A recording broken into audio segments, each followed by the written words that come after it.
Bonjour et bienvenue sur ma chaîne YouTube Mon Quotidien Chrétien. Ici, nous parlons de tout ce qui a trait au quotidien du chrétien parce que nous sommes convaincus que quel que soit le lieu où on se trouve en tant que chrétien, on fait face aux mêmes défis et aux mêmes difficultés. Nous avons une invitée spéciale en ce jour parce que vraiment, on parle du quotidien du chrétien et bon, le quotidien, c'est pas seulement mon quotidien, c'est le quotidien. Moi, je vais lui poser des questions et elle va vous répondre. Vous voyez un peu, non, moi je serai l'intervieweur.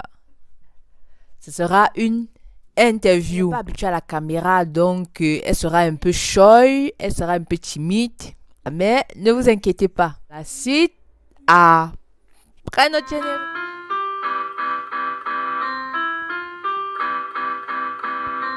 Alors, comme vous pouvez voir, voici notre invitée spéciale.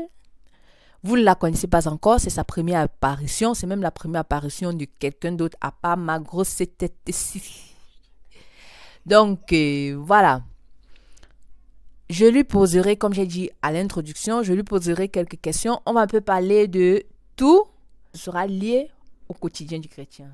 Comme j'ai dit, elle n'est pas habituée à la caméra. Donc, comme vous voyez là, je lui passe le micro pour qu'elle se présente. Bonjour à tous.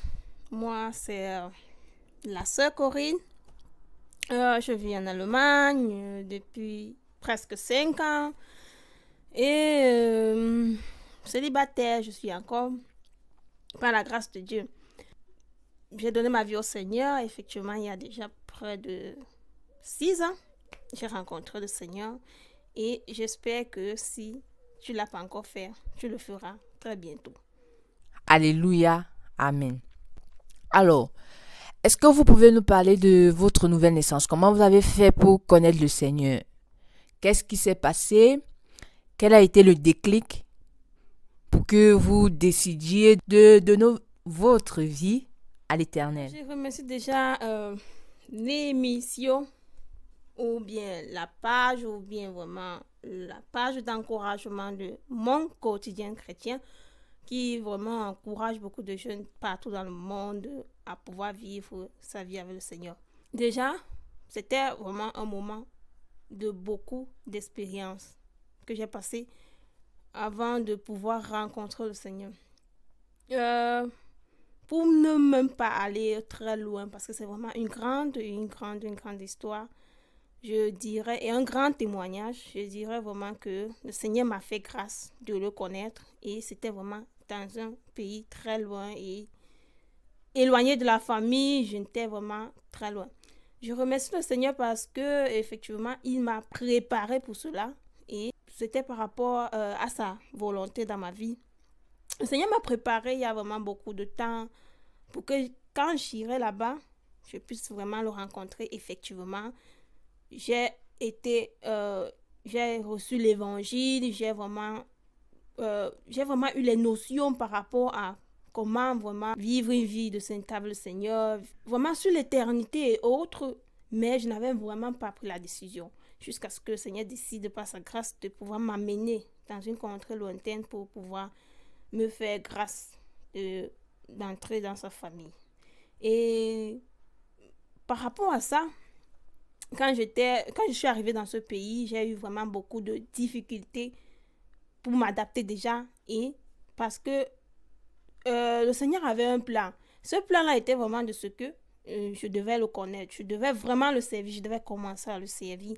Et quand les choses ont commencé à se manifester de manière que tout ce que j'avais reçu il y avait peu de temps avant ou bien peu d'années, c'était 2 ans, il veut dire, avant que j'arrive là-bas, c'était en train de vraiment chambouler ma vie. Tout cela revenait, comment vraiment vivre une vie d'intimité avec le Seigneur. Ça n'avait rien à voir avec la religion, ça n'avait rien à voir avec ce que je faisais à ce moment-là parce que j'étais vraiment dans le semblant. Et j'avais vraiment cette vie-là pour dire, je sais le Seigneur, mais c'était pas vraiment ça devant Dieu. Et il fallait vraiment cette étape-là. Et quand le Seigneur m'a permis d'arriver là-bas, tout cela revenait en face et ça défilait devant moi et je ne pouvais pas m'empêcher parce que le Saint-Esprit était à l'œuvre, le Seigneur était en train de me parler. C'était un peu comme ces semences qui étaient en train de fleurir et il fallait vraiment que ça plus germé de fruits. Et c'est pas cela, c'est au travers de ces paroles-là qui sont revenus tous ces enseignements que j'avais reçus pendant l'évangile, pendant les moments que je recevais l'évangile, qui m'ont permis de pouvoir dire, bon, ça c'est vraiment le Seigneur qui m'appelle. En fait, je dois vraiment me décider dans ce moment-ci, parce qu'effectivement, le Seigneur est en train de m'ouvrir les portes. Et c'était pas un moment facile, c'était pas un moment aussi évident, parce que le but pour lequel j'allais dans cette contrée lointaine, c'était aussi pour chercher la vie, pour chercher des moyens pour se défendre le lendemain, pour chercher un projet quelconque. Et c'est arrivé là-bas que le Seigneur a dit, bon, ce que tu as reçu maintenant, ça doit se mettre en pratique, ça doit se mettre en évidence. Et c'est là où le Seigneur m'a dit, tu dois maintenant croire en cette parole, te repentir et vraiment commencer une nouvelle vie avec moi. C'est là où j'ai commencé et j'ai vraiment donné ma vie au Seigneur. Et ça a commencé avec vraiment beaucoup de combats et beaucoup de luttes. Mais le Seigneur m'a fait grâce de pouvoir avoir victoire sur cela. Donc, pour ne pas tout tirer, c'est vraiment loin que je donne ma vie au Seigneur. Et je bénis le Seigneur pour sa grâce. Et je sais que le Seigneur est en train de travailler pour que beaucoup qui ne l'ont pas encore connu puissent le connaître. Et je sais vraiment que toi qui m'écoutes en ce moment, tu vas pouvoir faire ce pas si tu n'as pas encore fait. Donc, vraiment, tout ce que Dieu prévoit, tout ce que Dieu fait est bon. Et son amour est vraiment infaillible. Il n'y a vraiment pas à regretter d'avoir donné sa vie au Seigneur, peu importe là où on se trouve. Alors, si je comprends bien ce que vous avez dit, c'est le déclic vient de votre voyage dans un pays lointain. Et le Seigneur vous avait parlé, vous parlez des gens étant dans votre pays natal, il vous parlait, mais vous n'aviez pas encore pris la décision. Vous étiez comme quelqu'un qui écoute mais ne pratique pas. Et dans cette contrée lointaine, les difficultés, les situations par lesquelles vous passiez, vous vous êtes rendu compte que si je ne sais pas Dieu là maintenant, le diable va finir avec moi. Si je comprends bien, c'est ça en fait, parce que j'ai voulu faire un résumé pour permettre à tout le monde de comprendre ce que vous avez dit. C'est ça? Effectivement, c'est vraiment recevoir la parole. On peut recevoir à tout moment, mais tant qu'on ne prend pas la décision de servir le Seigneur, tant qu'on ne décide pas, tant qu'on ne se repent pas, on ne confesse pas le Seigneur, on ne peut pas avoir une vie, on ne peut pas commencer une marche avec lui, on ne peut pas dire qu'on est né de nouveau. Et c'était vraiment ce pas-là que j'avais fait avec tout ce que j'avais reçu vraiment par rapport à la nouvelle naissance, par rapport vraiment à la vie de sanctification, par rapport à la vérité, parce que c'était effectivement ça, comme le livre de Jean 8, le verset 30 nous dit, vous connaîtrez la vérité et la vérité vous affranchira. Et c'est cette vérité-là qui était en train de prendre vie. Ce sont des choses qui étaient en train de vraiment corriger ce que j'avais déjà, corriger des raisonnements que j'avais déjà reçus il y a vraiment longtemps. J'avais été dans la religion. Ça corrigeait vraiment ces raisonnements-là. Et c'est là où j'ai dit, ça c'est la vérité. Voici vraiment à quoi le Seigneur m'appelle. Voici vraiment ce que je dois faire. Donc je devais faire un dépouillement et commencer à marcher avec le Seigneur. D'accord. Merci pour votre témoignage. Nous continuons la série d'interviews de questions. Alors, madame, vous avez dit que vous n'êtes pas mariée. Alors, mademoiselle, non? Mademoiselle, pour vous, dans votre marche chrétienne, qu'est-ce qui est le plus difficile ou alors qu'est-ce qui a été le plus difficile dans vos débuts, dans la foi? Qu'est-ce qui a été difficile? Qu'est-ce qui même aujourd'hui est toujours difficile pour vous? Que vous trouvez-vous de difficile dans la marche chrétienne? Par rapport, je dirais effectivement que il y a cette étape de dépouillement. C'est vrai qu'il y a des choses qu'on n'accepte pas facilement quand on vient de donner sa vie au Seigneur. Et il y a des choses qu'on essaie toujours de pouvoir les abandonner. Et c'est peut-être ces choses-là, je veux dire comment peut-être on veut abandonner. Il y a parfois, on se sent vraiment zélé, on se sent vraiment fort, mais ces choses-là finissent peut-être par nous rattraper parce qu'elles ne sont pas encore totalement finies. Mais quelles sont ces choses? Il y a peut-être... Qui a été pour vous? Moi, je parle de... Qu'est-ce qui pour vous? Je ne parle pas de manière générale parce que chacun a son histoire avec le Seigneur et chacun... Ce qui est peut-être difficile pour toi n'est pas forcément difficile pour moi. Donc, que vous dites, ok, ceci a été, par exemple, pour moi, je trouve difficile dans la marche chrétienne, ceci a été difficile à accepter et tout. Par rapport à ça, c'est aussi un peu de mon côté vague, mais je dirais avec déjà peut-être une peur. Il y a déjà une peur déjà pour, je veux dire, pour avancer avec le Seigneur. Il y a peut-être ce côté-là qui était vraiment, c'était vraiment, c'était comme un esprit. Et ça, parfois ça a ressurgi, parfois je me sens toujours personnellement à combattre avec cela, ou peut-être, je veux dire, accepter quelque chose de nouveau.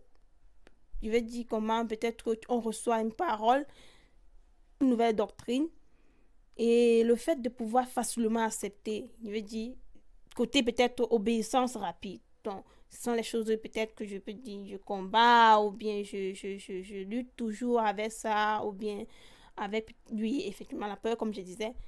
Peur de quoi, s'il vous plaît? Comme un ressentiment, malgré que j'ai déjà cette assurance, c'est comme un ressentiment parfois.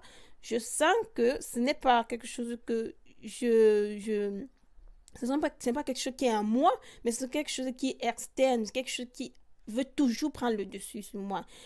Peut-être la peur du lendemain, peut-être la peur de pouvoir ne pas arriver à faire ce que peut-être le Seigneur t'amène à faire, te donne de faire. Et c'est ça qui fait que vraiment, parfois, on voit ça, personnellement, en fait, chez moi, je vois ça comme un gros défi. Et ça a ressurgi, mais j'ai déjà cette assurance. C'est un peu comme ce sont des choses externes qui viennent toujours peut-être pouvoir me rabaisser, en fait, me bousculer, effectivement. D'accord, merci pour cette réponse sincère. On continue. Selon vous, est-ce que vous avez l'assurance de votre salut?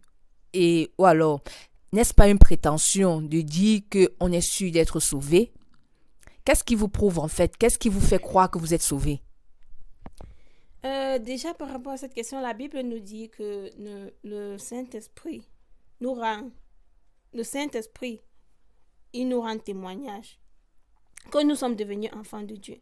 Et c'est par déjà la confession que j'ai faite le jour que je m'engageais avec le Seigneur, parce que c'était effectivement ça qui lui a fait. J'ai été devant peut-être le pasteur avec qui j'étais face à face, à qui je posais le problème que je vivais en ce moment.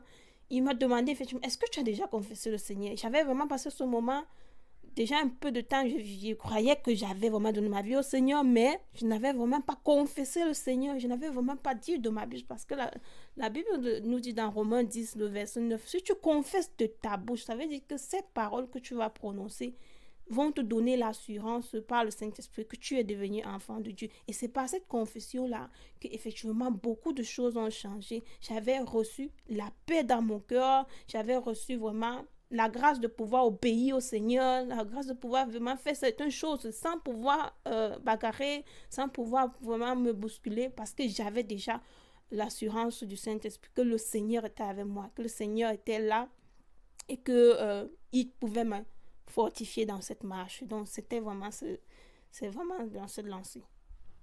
Alléluia. Alors, nous continuons. Merci pour votre réponse.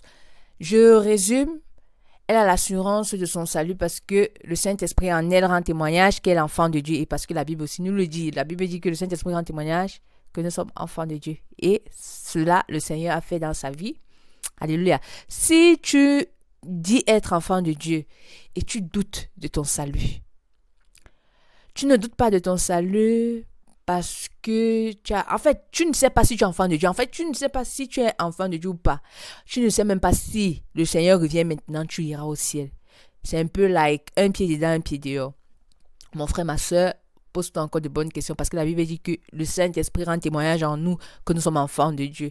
Donc tu vas te dire, tu pries, Seigneur, est-ce que je suis enfant de Dieu? Pose-toi toi-même la question, entre ta conscience et toi-même. Parce que tu ne peux pas mentir à ta conscience. Et si tu mens à ta conscience, c'est très mauvais. Alors pose-toi vraiment la bonne question, est-ce que je suis enfant de Dieu? Saint-Esprit rend, est-ce que rends témoignage en moi. Et si ce n'est pas encore le cas, tu peux encore le faire parce que la porte n'est pas encore fermée. C'est lorsque le Seigneur va enlever son église qu'il n'y aura plus de miséricorde. Donc maintenant, tu peux toujours revenir au Seigneur si tu ne l'as pas encore fait. Et ça, c'est la nouvelle naissance. Alléluia. Nous posterons une vidéo sur la nouvelle naissance très prochainement et je crois que tu seras béni par elle. Alléluia. Amen. Alors, on continue notre interview avec notre mademoiselle Corinne. Corinne, est-ce que vous pouvez dire avec assurance que vous allez au ciel? Est-ce que vous êtes sûr d'être en train d'aller au ciel? Et si oui, qu'est-ce qui vous donne cette assurance? L'assurance que j'ai de savoir que vraiment je vais au ciel, c'est étant premièrement dans la vérité.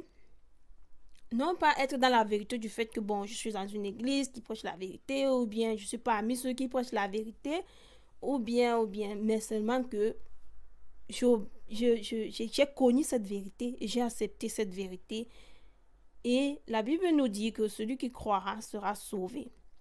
Et parce qu'on croit à cette vérité-là, qu'on est sauvé. Et maintenant, cette assurance que j'ai, je dirais comment l'assurance est que le Seigneur viendra chercher son église. Et il faudrait qu'on soit prêt. Pour le moment, on se prépare. Et la manière que je veux vraiment savoir, je veux vraiment me démêler à pouvoir être prêt ce jour, à pouvoir ne pas rater l'enlèvement, c'est me préparer davantage, c'est me dépouiller et c'est vraiment davantage de marcher dans les voies du Seigneur jusqu'au dernier jour. C'est persévérer comme le Seigneur a dit. Et en faisant ces choses, et en davantage obéir au Seigneur, en pratiquant vraiment ces choses, je suis toujours en train de marcher dans cette assurance.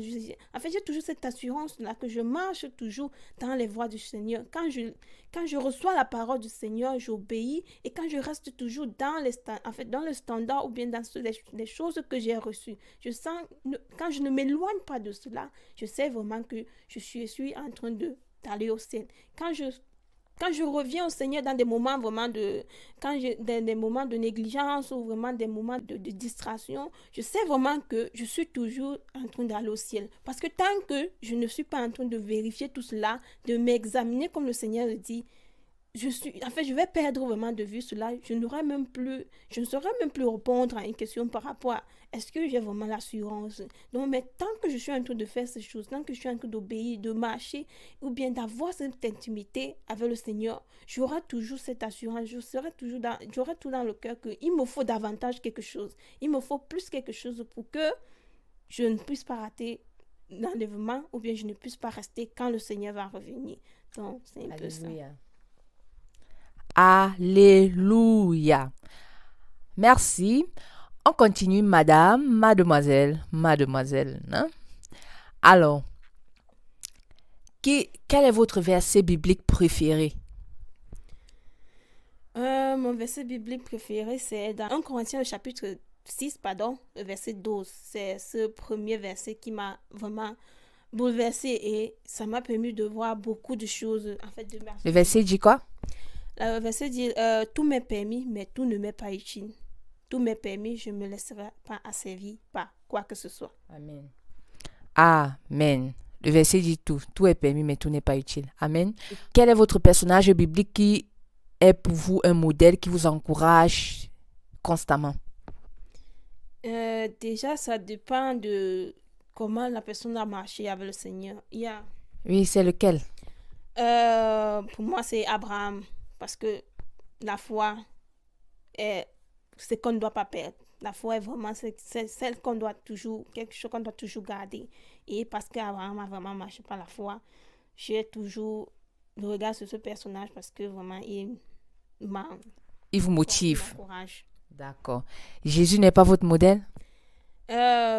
Personnage, c'est autre chose, mais modèle parfait, je dirais Jésus parce que c'est lui effectivement qui est le moteur de ma foi et c'est lui qui est le consommateur de ma foi. Donc, c'est Jésus le modèle parfait. Alléluia. Nous continuons. Quelles sont les personnes qui vous encouragent ou alors quels sont ces modèles dans la chair que vous dites, bon, voilà voilà ce que moi je vois comme modèle. Que ce soit sur le plan séculier, sur le plan spirituel, sur le plan familial, bref, sur tous les plans. Quels sont vos modèles? Déjà sur le plan, si c'est par rapport à la foi, effectivement, déjà sur le plan spirituel, je dirais déjà mon pasteur, mon berger, et vraiment sur le plan séculier, bon là je mettrais entre guillemets ma maman, et bon, par la grâce de Dieu, elle est sur le chemin, et je sais que le Seigneur va faire grâce. Donc maintenant, peut-être sur le plan social, il y a vraiment beaucoup de personnes. Je ne dirais pas que je tends le doigt sur quiconque, mais il y a vraiment beaucoup dont je ne peux pas me permettre de trop, ou bien ne peux pas me permettre de les énumérer comme ça. D'accord. Vous avez suivi cette petite interview. Nous avons parlé de la nouvelle naissance. Premièrement, pourquoi? Parce que la nouvelle naissance, c'est la clé, c'est la base, c'est la base.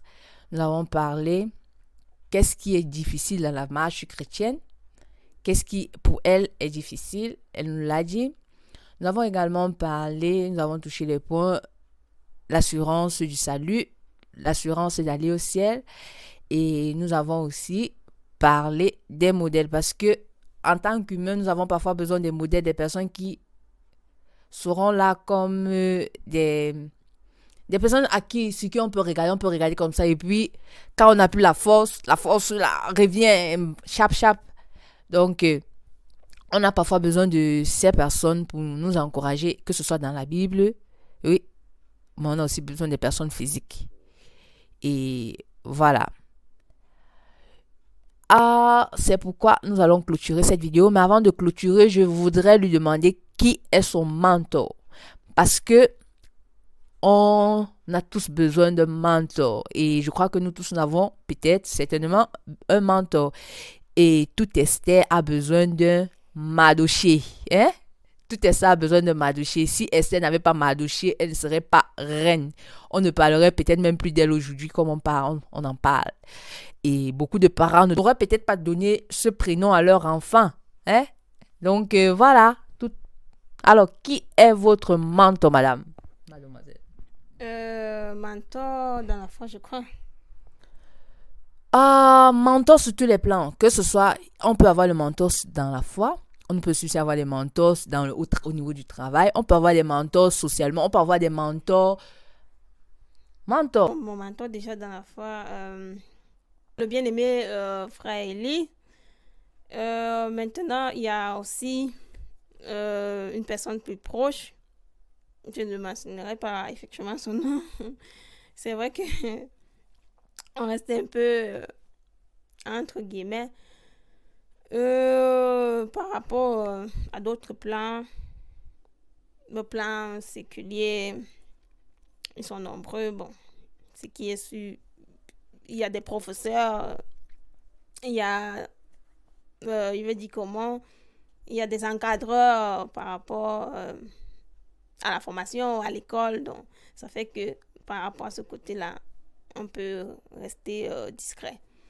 Et par rapport maintenant à quel domaine encore, je ne sais pas, mais sur ces deux domaines-là, c'est là-bas que je peux lier mes mentors. Sur le plan familial? Bon, sur le plan familial, comme je dirais, il y a la plus qui se soucie de moi, c'est ma maman. Donc, on ne peut pas toujours chercher ailleurs. Donc, si c'est même comment, c'est qui même, si même parfois les conseils ne sont pas aussi si concordants avec ce que tu penses, elle est toujours là, elle est toujours prête à te dire, à te donner, à s'inquiéter de toi, en fait, à te diriger, à te donner des plans, même si elle ne comprend pas parfois c'est un domaine où tu te trouves présentement, non pas qu'elle ne comprend pas la vie, mais c'est un domaine où tu te trouves, mais elle sait quand même de te donner beaucoup d'encouragement, beaucoup d'idées et autres. Et elle se soucie plus de toi, donc c'est ma maman et Tout le monde en a une maman, donc on sait de quoi vraiment on peut s'attendre par rapport à ça. D'accord, merci. Alors, vous qui nous écoutez, qui sont vos mentors? Est-ce que vous avez même des mentors? Et toi qui nous écoutes là, ton fiancé là, est-ce qu'il est un mentor? Ta femme là, est-ce qu'elle est un mentor? Ta fiancée là, est-ce qu'elle est un mentor? Ton ami là, est-ce qu'il est un mentor? Nous tous, nous avons besoin des mentors. Et on ne peut pas aller loin dans la vie si on n'a pas de mentor. Donc, pose-toi des questions. Dis-toi, est-ce que tu as un mentor? Qui est ce mentor-là? Qui est cette personne-là? Tu sais que à tout moment, tu peux appeler. À tout moment, et la personne saura toujours te dire ce qui est vrai, pas ce que tu vas entendre. Parce qu'il y a des gens qui sont là pour te dire ce que tu vas entendre. Hein? Et on a besoin des personnes parfois qui vont nous dire pas ce qu'on va entendre, mais ce qui est vrai. Donc, est-ce que tu en as? Si tu en as, dis-nous, laisse-nous dans les commentaires, fais-nous le savoir. On sera content de vous lire. Ainsi, nous arrivons au thème de cette interview. J'espère que par cette interview, vous avez été bénis. Si c'est le cas, n'hésitez pas d'aimer, de partager et aussi de laisser un commentaire. Et si vous n'êtes pas encore abonné, vous voulez rater les choses comme celle-ci. Je ne crois pas. C'est pourquoi abonnez-vous massivement, quoi. J'ai dit quoi? Massivement. L'objectif, c'est de faire croître, de faire grandir cette communauté. Et ce travail ne passe que par toi et par moi. Si on continue à partager, les vies seront touchées parce que le but, c'est que les vies soient touchées et les gens soient encouragés parce que nous sommes en train d'aller au ciel. Et c'est pas facile. C'est aussi bien de savoir que bon, ce par quoi je passe là, les autres à côté de moi passent aussi. Donc, je vais laisser le message de la fin à notre invité. Shalom, shalom à tous et je crois que vous serez effectivement bénis et abondamment bénis par ces quelques mots. C'est vrai que ça a été vraiment bref et certainement aussi superflu, mais par la grâce de Dieu et par le Saint-Esprit, vous serez vraiment guidés, édifiés, éclairés sur beaucoup d'autres choses qui n'ont pas été énumérées. Et je crois que le Seigneur vous fera grâce. Pour vous qui cherchez vraiment ce refuge, pour vous qui cherchez vraiment ce repos, il vous l'accordera si vous le cherchez de tout votre cœur. Que le Seigneur vous bénisse abondamment et continuez vraiment d'être attentif et pour les prochaines publications, pour les prochaines vidéos, afin vraiment d'être davantage encouragé dans votre marche chrétienne ou davantage de pouvoir connaître la vérité pour parvenir au salut. Que le Seigneur vous bénisse et à bientôt. Shalom. Bye bye. Shalom à tous et à la prochaine.